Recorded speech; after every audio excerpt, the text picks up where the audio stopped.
Start, bench, cut these 3 Penn State running backs in college. Can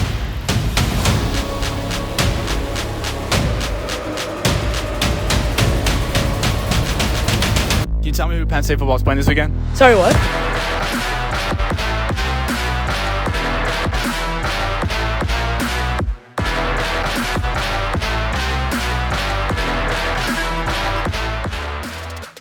Welcome back into the Penn State Pulse. I'm your host, Dawson.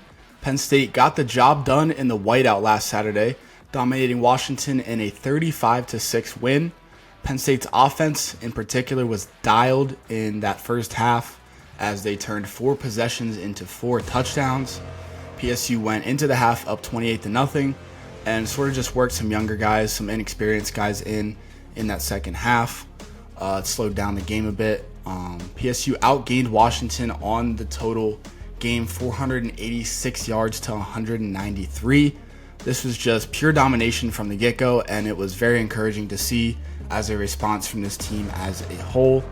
So let's jump into the first segment, which is who and what stood out to me in a positive manner. Penn State's O-line, they simply bullied Washington for 60 minutes on Saturday in both run blocking and in pass pro. They did not allow a single sack or tackle for loss. I couldn't tell you the last time that happened for PSU, especially in a conference game. Washington has some big boys up front along both lines. That's very impressive to do just to begin with, but against a team like that, with talent like that, very encouraging to see. The Nittany Lions also got the run game going again as they went for 266 yards and 4 touchdowns on the ground at 6.7 yards a clip. This Penn State O-line appeared to have hit another gear on Saturday, which would be enormous to continue that momentum into the playoff, assuming they can get there, of course. Next up, whiteout Warren struck again, and he's now scored at least 1 touchdown in every whiteout that he's played in. Tyler Warren caught 8 balls for 75 yards. He also ran for 2 touchdowns. I was calling for Tyler to get more touches after the Ohio State game, and that's exactly what happened. I did say that it was doubtful that trend would continue of him lacking touches. So I'm glad to see that they were able to redirect that ship in a positive manner. Andy Kotelnicki looked Warren's way, especially when PSU was down around the goal line, which is what we all wanted to see against Ohio State. Both of his rushing touchdowns came on 3rd and goal situations. Next, I really liked what I saw from Trey Wallace against the Huskies. He caught 5 balls for a team-high 84 yards.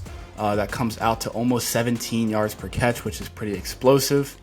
Wallace has been fairly quiet since his big game against WVU to open the season. We've talked about that before on this podcast. And last Saturday was his most yards in a game since that opener. I still believe that if anyone is going to step up as a true wide receiver 1 on this team, it's Trey Wallace. There could still be some very big games on the horizon for the Nittany Lions this season, and the presence of a true wide receiver 1 in those games would obviously go a long, long way. There's Tyler Warren in the pass game. Nick Singleton gets involved quite a bit. And then it's Trey Wallace, Liam Clifford, Julian Fleming. Those guys just need to step it up another level if they're going to win some big games like everyone's talking about. Next up, of course, I have to mention Abdul Carter. I've already covered his performance at length, so I will keep this pretty short. But man, he is a special player. 6 tackles, 4 tackles for loss, 2 sacks, and a forced fumble against Washington was the stat line for Mr. Carter. He's been great at the end all season, but he wasn't quite getting home in the first handful of Penn State's games. Now he is, and it's showing up on the stat sheet. In Penn State's last 2 games now, which were against Ohio State and Washington, Carter has combined for 6 tackles for loss and 4 sacks. He is currently leading all Power 4 defensive linemen in tackles for loss on the season with 15.5. And then he has 8 sacks to go with that, which I believe is right on the fringe of the top 10 in the FBS. Correct me if I'm wrong on that. I think he's like 11th. But Abdul Carter, he is coming into form, so watch out. Next, safety Jaylen Reed has been playing out of his mind recently. He should honestly be in more conversations regarding things like All-American selections and being a day 1 or 2 pick in the NFL draft.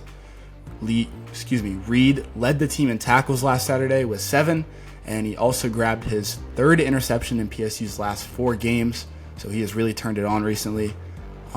I can't imagine what that stat line would look like if he was able to play down in the box more in that Lion position.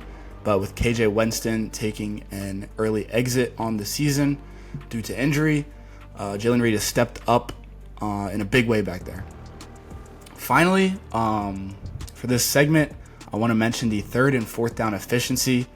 Penn State was elite in converting on both third and fourth downs against the Huskies. They converted 10 of 13 third down attempts, and they went 1 for 1 on fourth down. PSU also held Washington to 4 of 13 on their third down attempts, and the defense was able to generate a turnover on downs through a fourth down stop. Those plays are always huge in determining a game's outcome, and the stats here tell the story of how this one played out. All right, let's move into the second segment, which is areas for improvement. There genuinely isn't much at all in a negative manner to take away from this game, but there's always something if you look long and hard enough. So first up, this is becoming an injury-riddled team. This team has a lot of injuries, but the good news is that most of them aren't long-term, but there are quite a few guys with some bumps and bruises, as Franklin likes to say. Nick Singleton is the main one that comes to mind and the main one to keep an eye on. They may actually sit him this weekend against Purdue and let him get as close to 100% as possible. So that'll be something to keep an eye on throughout the week. Another note is that the penalties are spiking a bit once again for this team. They had 5 penalties for 54 yards against Washington. Parlay that with 5 penalties for 45 yards against Ohio State a week prior. And this team is trending a little bit in the wrong direction in that penalty area. It's not like they're committing 18, 19 penalties per game, but it is definitely something to watch. All right, short episode today. That is going to do it for today's episode of the Penn State Pulse. Thank you guys so much for tuning in,